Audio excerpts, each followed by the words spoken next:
Donc l'accent quand même. Voilà. Donc j'avais fait le chant 1 de Dante, de la Divine Comédie. Donc là, je vais essayer de faire le chant 2 en entier. Donc je l'anti-sèche. Non, parce que des fois, ça vient. Le jour tombait et l'air bruni soulageait enfin les vivants de leur peine. Quant à moi seule, je m'apprêtais à tenir tête aux cruautés de mon voyage que décriront mes souvenirs. Muse génie, secourez-moi, mémoire fidèle à ma vue, que ma noblesse ici paraisse. Je commençais. Poète et guide, selon toi, poète et guide, mesure ma vertu avant de m'entraîner vers cet exploit. Selon toi, avant moi, aîné, franchis le pas de l'éternel avec conscience. Et si l'ennemi de tout mal l'a permis, il avait sujet de l'en juger digne et capable. L'homme censé le comprendra. Rome fut fondée par Aîné selon le choix de l'empirée avant d'être choisi plus tard en vérité pour ville sainte où Pierre poserait sa pierre. Menant Aîné parmi les morts, tu le chargeas de son savoir préfigurant la papauté. Puis le suivit Saint Paul, le vase d'éviction comme on le nomme, pour y trouver foi et salut. Mais pourquoi moi? Et qui me veut? Pas plus Aîné ne suis que Paul, pas même moi ne m'en crois digne. Et si jamais je te cédais, je craindrais ce voyage fou. Tu en sais plus, c'est toi le sage. Et comme celui qui se dédie et se ravise en y pensant, recommençant tout de zéro, je fis ainsi dans les ténèbres, en repensant à ce projet qui s'était trop précipité. Si je comprends ce que tu dis, répond l'ombre du grand esprit. Ton âme est tentée d'être vile. La lâcheté souvent détourne les plus hardis de leurs exploits, comme un faux monstre dans la nuit. Afin de dissiper tes craintes, je t'expliquerai ma volonté, mon intention, ma compassion.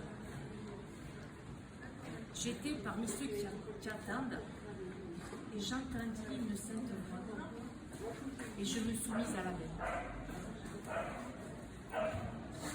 Sur un ton calme et suave, elle me dit, comme les anges, âme courtoise de Mantoue, dont la gloire s'étend encore et s'étendra jusqu'aux confins.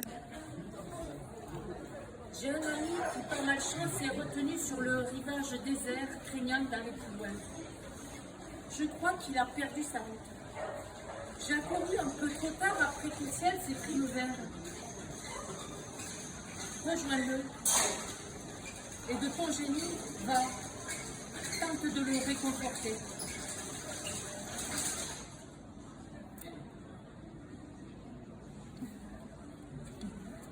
C'est la fin? Rejoins-le, tente de le réconforter. Celle qui te le demande a pour nom Béatrice. Ah non, là, je suis désolée, je sèche. Excusez-moi.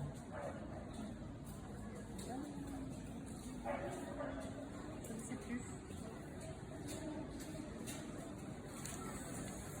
Excusez-moi.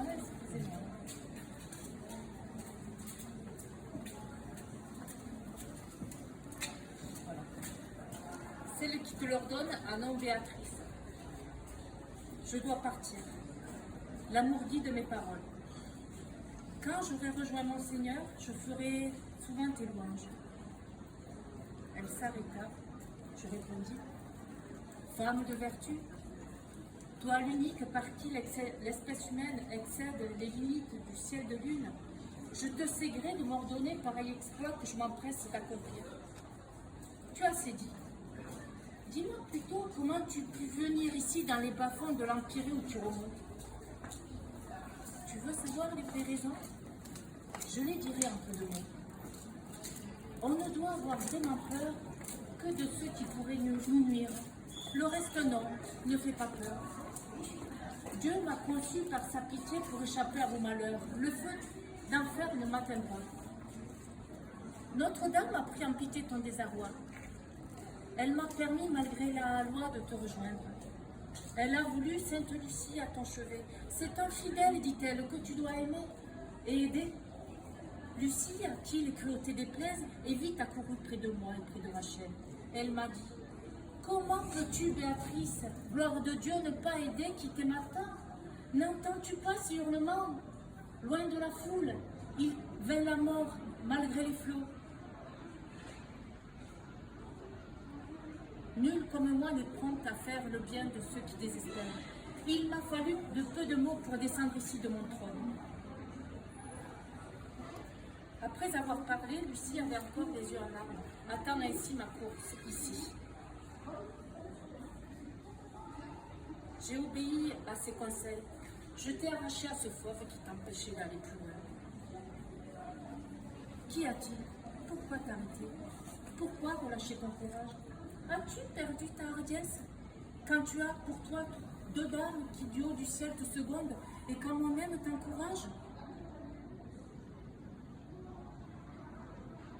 Comme une fleur dans la gelée, penchée et close, avant le jour qui ouvrira la redressant, je réparai la lassitude de mon courage et retrouvai la force franche de mon cœur.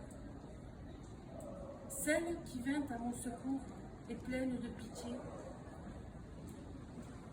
Et toi, tu t'es hâté de l'écouter.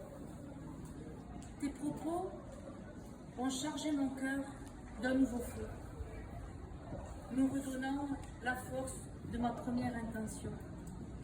Allons, nous n'avons qu'un désir. Toi et moi, Maître Seigneur guide, lui ai-je dit. Il a marché et j'ai gravi le dur sentier.